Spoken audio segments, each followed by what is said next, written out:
Alright, so this video is a short demonstration of how you can run into some problems with entering dates in Excel if you're not using the American date format, which is the default for Excel. So what I've got here is I've got a SharePoint site that I've created. This is a team site, so this is the same issue that we have when we're working with files in Teams as when we're working with them in SharePoint. So if I create a new Excel workbook in this site, or same thing if we're creating a new Excel workbook in Teams, I'm going to give this a name and call it Dates Demo. And what I'm going to do is I'm going to try and type a date in here, and I'm going to make this column nice and wide so that we can see what's happening here. Text automatically aligns to the left. It's formatted as general. We're going to enter a date in here. And we're going to start with a simple date. And you can see that that has aligned itself to the right of the column. And if I select that, we can see that that's been formatted as a date. So now what I'm going to do is I am going to try typing today's date, and I am in New Zealand, so I am going to type today's date in the New Zealand date format, the 28th of the 1st of 2023. When I hit enter, that date does not align to the right side of the column, and instead it stays on the left. And if we look at the formatting for that date, it's stuck as general. If I change that to a short date, it's still stuck on the left-hand side. And so Excel has not actually recognized that date as a date. Okay, let's try another one.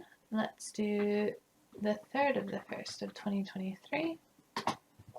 Cool, that worked. But if we change this date formatting, we'll see that Excel thinks that that's March 1st, whereas I thought that was January 3rd.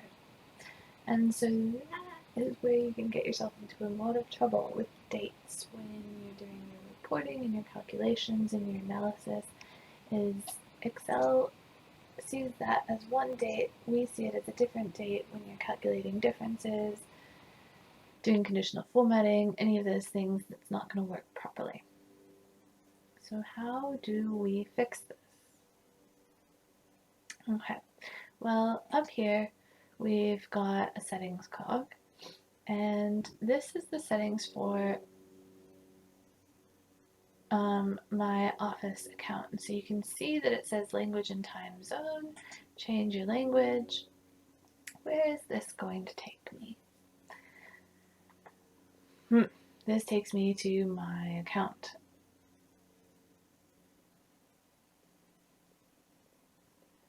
Now we can see that my language settings are set to English New Zealand.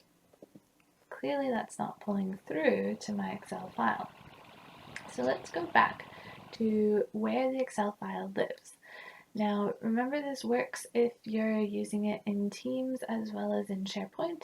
You just need to find your way to SharePoint. Somewhere at the top of Teams there'll be an Open in SharePoint button or link that you can click that'll take you to the SharePoint site, and then we can look at our SharePoint settings. So now you'll see that we've got a settings cog here, and if we look at this settings cog, we've got a few different options. Now I am the admin of this site, so I have all the options available to me. Some of you might not, so you might just need to share this video with your company administrator or ask them to set up the regional settings when they're setting up new teams and new SharePoint sites.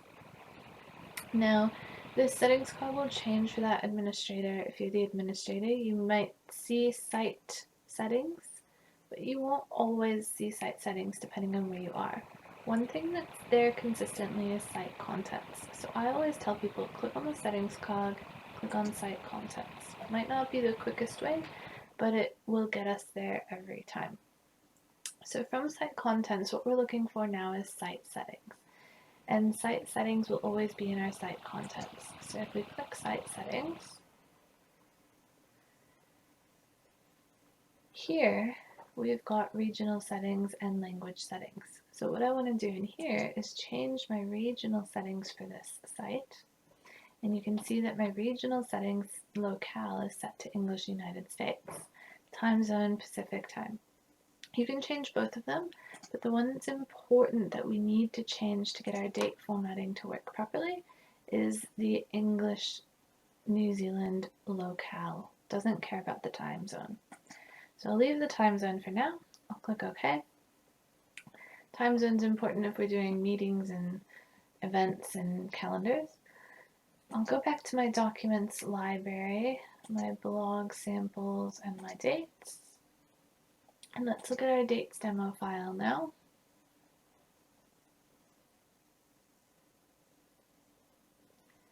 And let's try entering a date in here now. 22nd of the 1st of 2023. Look at that. So that date has aligned to the right, and you can see that that is picking it up in the New Zealand date format as I want it to and as I expect. Let's see what's happening with this date. Let's change that to the long date. That's still being picked up in the American date.